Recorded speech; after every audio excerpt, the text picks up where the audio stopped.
2 years ago, my world came crashing down when my 7-year-old daughter Emma was diagnosed with a rare heart condition requiring immediate surgery. The divorce from my ex-wife Lisa had already left me financially strained, but nothing could have prepared me for what came next.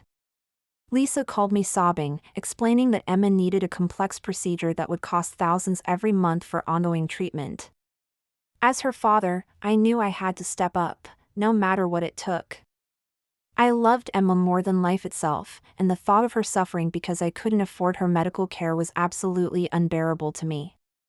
Lisa sent me the first batch of medical bills, and my heart sank when I saw the astronomical figures. $15,000 per month for Emma's treatment, medication, and follow-up appointments. The numbers were staggering, but I didn't question them because they came from the woman who shared custody of our daughter.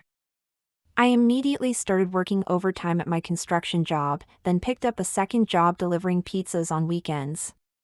When that wasn't enough, I added a third job cleaning offices at night. My life became a blur of work, sleep, and more work, but I told myself it was all worth it if it meant Emma could get better.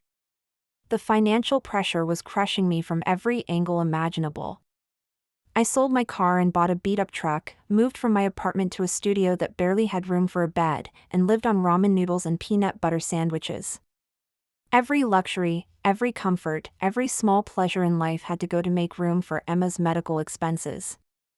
I canceled my gym membership, stopped seeing friends, and even skipped meals to save money.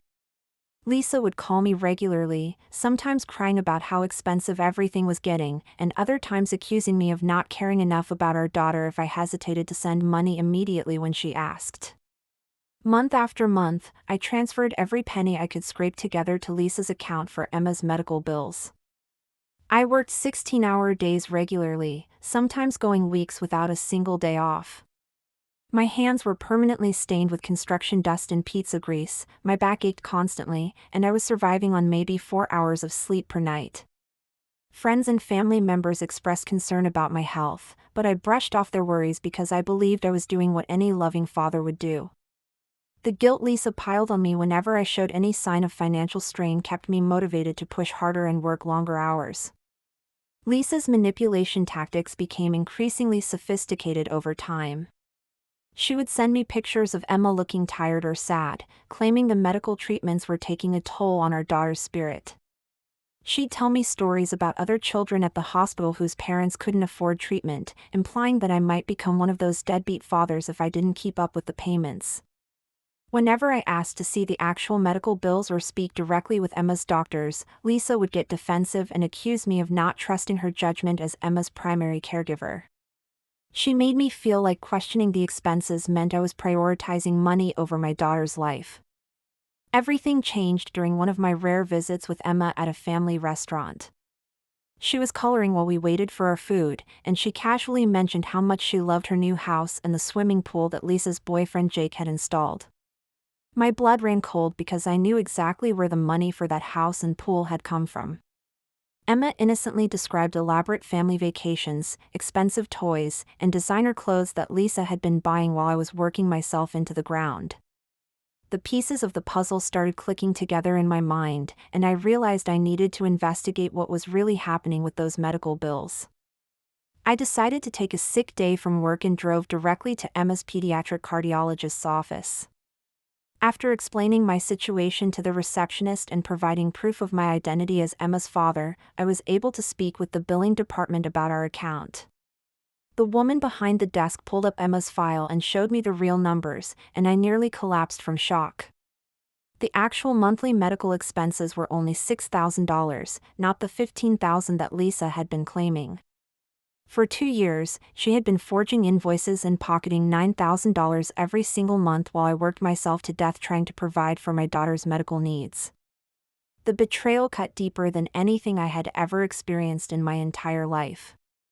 Lisa hadn't just stolen my money, she had stolen 2 years of my life, my health, and my relationship with Emma while I worked constantly to afford treatments that cost significantly less than she claimed. I spent the next week gathering evidence, printing out bank statements, and documenting every forged invoice she had sent me. I also discovered that she had been using the stolen money to fund Jake's failing restaurant business and finance their lavish lifestyle while I was eating ramen noodles and sleeping on a mattress on the floor of a studio apartment that barely had working plumbing. I planned my revenge carefully around Emma's 8th birthday party, which Lisa had organized as an elaborate affair at an expensive venue. All of our family members, friends, and Emma's classmates were invited, creating the perfect audience for what I had planned. During the cake ceremony, I stood up to make what everyone expected to be a heartfelt father's speech about Emma's recovery and our family's journey.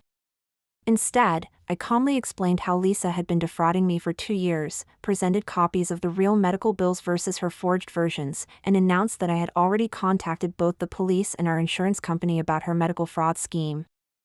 The room fell completely silent as the weight of my words sank in, and then chaos erupted as family members realized the extent of Lisa's deception. Her parents were mortified, Jake tried to sneak out the back door, and Lisa started screaming about how I was ruining Emma's birthday party out of spite. But I had made sure that Emma was safely playing in another room with her cousins during my announcement, so she wouldn't witness the confrontation directly. Within an hour, Lisa was arrested for insurance fraud, forgery, and theft, while I finally felt the weight of 2 years of crushing guilt and exhaustion lifting from my shoulders.